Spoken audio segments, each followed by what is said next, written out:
कुठल्या हॉस्पिटलने अशी डिमांड नाही केली पाहिजे आणि त्यामध्ये ज्यावेळेस अशी साधारणतः घटना होते त्यावेळेस प्रश्न सामान्य जनतेपुढेही हा असतो की जसं तुम्ही योग्य सांगितलं की एखादं हॉस्पिटल डिमांड करू शकतो का डिपॉझिट अमाऊंट, तर ते योग्य नाही आहे. कुठले हॉस्पिटल अशा प्रकारे साठी अमाऊंट डिपॉझिट एवढी अमाऊंट कराच तुम्ही असं डिमांड नाही करू शकत.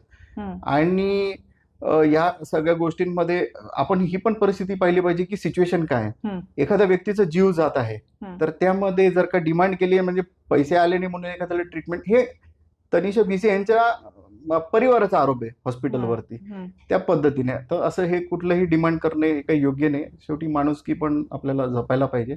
आणि त्याच्यामध्ये काही कायद्यात तरतुदी आहेत मी तुम्हाला सांगू शकतो की त्या हिशोबाने त्यांना काही न्याय भेटू शकतो. एखाद्या व्यक्तीवर अशी परिस्थिती आली की ते त्याचा आधार घेऊ शकतात.